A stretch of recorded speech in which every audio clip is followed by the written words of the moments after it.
Okay, they don't have the people, so they want you to be the people that go die for it, and they're trying to marry you to those ideas. A senator who's calling for the overthrow of the government, you're the one who don't know anything about the country. I still remember that time when Jon Stewart just ripped into him with his because of his bow tie, and clearly that irked him. Was it on Sunday when Don Mussolini, the Mango Mussolini, you know, it seems to me make the world a lot less safer place in me for what it sounds like. And I've just got a couple of little interesting videos, you know, just like I saw a couple of them that were interesting on LBC. The first one was whenever I think is something to do with is the American thingy-bob for LBC, so you don't get them jobs in a lucky bag. But he has an interesting take of what's been going on through the week, and it's quite illuminating, you could say. As this American week clatters to its conclusion, it may have been the week when President Donald Trump allowed the mask to slip. We've been on quite a journey with him over the last 7 days, since last Friday night when Israel unexpectedly attacked Iran, perhaps deliberately derailing talks between the mullahs and the US that were due to take place last Sunday, and the president insisted, "Nothing to do with me, Gov." The president said overnight that the U.S. had nothing to do with the attack on Iran and delivered this stark warning, posting on social media, "If we are attacked in any way, shape, or form by Iran, the full strength and might of the U.S. armed forces will come down on you at levels never seen before." But the U.S. is still hopeful nuclear agreement talks can move forward, despite Iran backing out of the negotiations that were planned for this Sunday. ABC and CBS there reporting the president's insistence that basically he would only get involved if the Iranians directly attacked American citizens or the country's interests internationally. And some of us thought with good reason. After all, just 90 days ago, the IC continues to assess that Iran is not building a nuclear weapon. Tusli Gabbard, President Trump's own director of national intelligence, testifying under oath on Capitol Hill that the US intelligence agencies did not think Iran was about to blow up your back garden. Yeah, so it's interesting, isn't it? Because didn't he go against Tulsi Gabbard? It's kind of interesting that the rational sounding one was Tulsi fucking Gabbard. Unbelievable, innit? We continue to monitor closely if Tehran decides to reauthorize its nuclear weapons program. And let's not forget that on the day of his inauguration back in January, Donald Trump promised the era of American military adventurism in places like Iraq and Afghanistan was over. There would be no more forever wars on his watch. We will measure our success not only by the battles we win, but also by the wars that we end, and perhaps most importantly, the wars we never get into. So his own intelligence agencies say Iran doesn't have a nuclear weapon and hasn't reauthorized its nuclear program. He has a long track record of opposing US involvement in foreign wars and told the public that he had nothing to do with the Israeli strike on Iran. Case closed, presumably. But then everything changed. Time and again, America's enemies have learned that if you threaten the American people, our soldiers are coming for you. Your defeat will be certain, your demise will be final, and your downfall will be total and complete. The president speaking on Saturday at a parade in Washington ostensibly designed to celebrate the 250th birthday of the US Army that just happened to fall on his own 79th birthday. And the sudden vehemence of his language towards Iran notwithstanding there, the rest of the event did not live up to his expectations. First, there was torrential rain that ensured hardly anyone turned up. Then there were images of soldiers who could barely be bothered to march properly as they paraded in front of the increasingly dour and irritated commander-in-chief. At one point, even the TV audience could hear the squeaking of tanks as they were driven past him. And finally, there was an extraordinary scene in which a soldier held a drone aloft as he wandered past the president, looking a bit like Lance Corporal Jones in Dad's Army, coming up with a solution on the fly to a drone that for some reason would not fly. And bear in mind that at exactly the same time that the military parade was turning into a damp squib, All over the country, up to 6 million people were simultaneously taking part in protests against Trump and his government.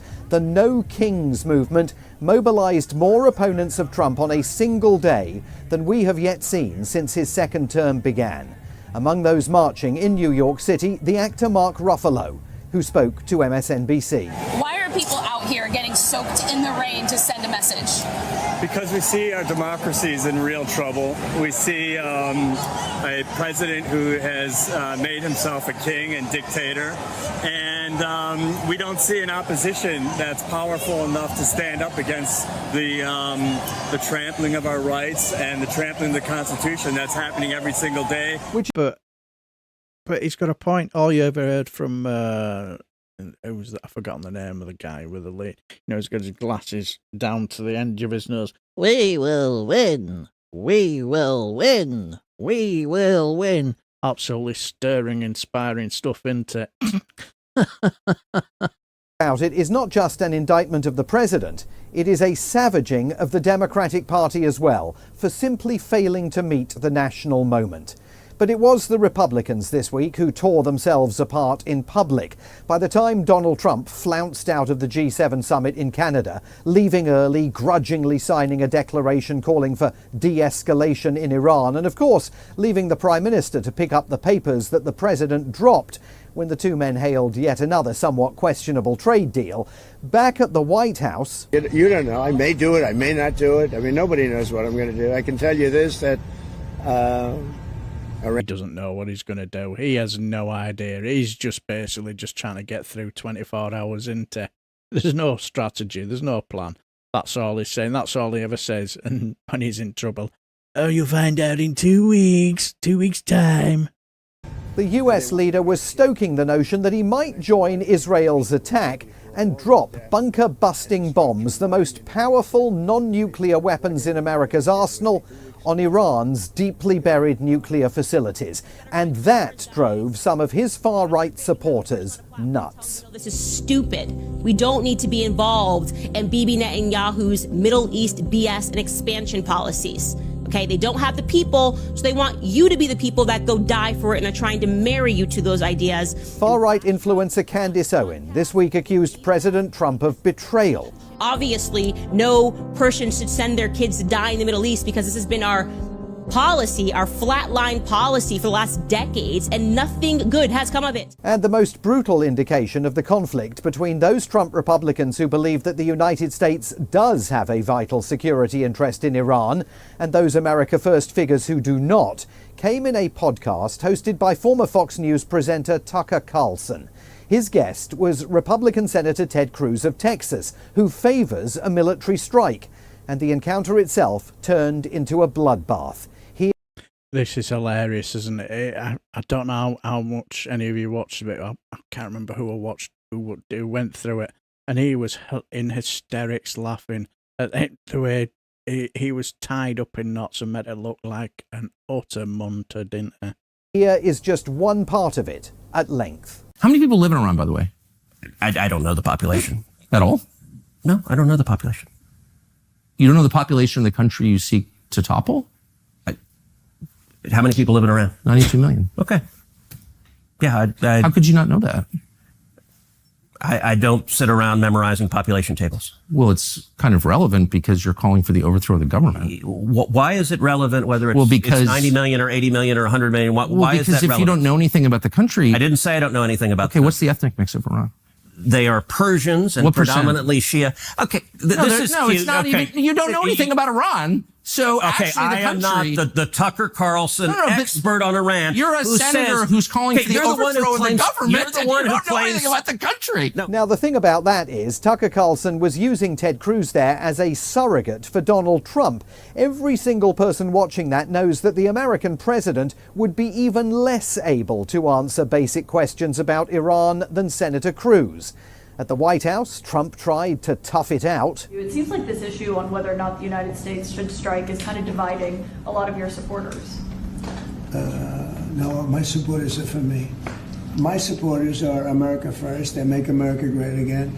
My supporters don't want to see Iran have a nuclear weapon. But as the week advanced, the president came to understand that he had a difficult line to walk. So while he continued to threaten a military strike, he also appeared beguiled by an Iranian offer to send a delegation of the country's top leaders to the White House. And they want to meet, but it's a little late to meet, but they want to meet. And they want to come to the White House. They'll even come to the White House. So we'll see. I may do that. With hindsight, that on Wednesday should have been the giveaway. He still talked in the Oval Office about anything could happen. He'd make a decision in the last second. But there are two competing Donald Trumps. The president who wants to drop massive bombs on Iran's nuclear facilities first and then negotiate about things later. And the president who wants to try and win the Nobel Peace Prize by negotiating now and then not having to fight a war later. And under pressure, as a result of the schism among his own supporters, last night he left it to White House Press Secretary Karoline Leavitt to announce which Donald Trump had, for now, won the day. Oh, this will be interesting. She's a law unto her own herself, isn't she? Karoline Leavitt. Based on the fact that there's a substantial chance of negotiations that may or may not take place with Iran in the near future, I will make my decision whether or not to go within the next 2 weeks. That's a quote directly from the president for all of you today. Now, I need to let you into a bit of a secret. That is not the first time Donald Trump, faced with a tough decision to make, has bottled it and kicked the can down the road for a fortnight. It is one of his favourite moves. I was going to make my own compilation, but CNN did it for me. At some point in the next 2 weeks or 3 weeks, I'm going to be setting the deal. Over the next 2-3 weeks. In about 2 weeks. Within 2 weeks. In 2 weeks. In 2 weeks. You'll be hearing about it a lot more in the next 2 weeks. Maybe in 100 years from now, maybe in 2 weeks. And as he indicated right at the end there, 2 weeks can so very easily become never. Does this mean he's stepped back from the brink? We don't have to worry about the B-2 bombers taking off from Diego Garcia? Not necessarily. But with White House traders already calling Trump a chicken on the basis that when it comes to tariffs, he can always be counted on to chicken out. On foreign policy too, the message that he has sent to Vladimir Putin over Ukraine, to Xi Jinping over trade, and now to Iran over its nuclear ambitions is, let's swerve the confrontation, at least for the next 2 editions of American Week. Yes, I have to say, I remember when I woke up the Sunday morning, I thought, what the fucking is he done? Yeah, exactly. That Tucker Carlson interview, counter Kev, that was just fascinating. You could tell them years working on Fox News, he's using that to his advantage, isn't he? Tucker Carlson pretending to be shocked face is so, yeah, exactly. Trip. Yeah, he knows exactly what he's doing. Maybe not. No one knows. So people say they say, sir, no one knows. I still remember that time when Jon Stewart just ripped into him because of his bow tie, and clearly that irked him. That was funny, but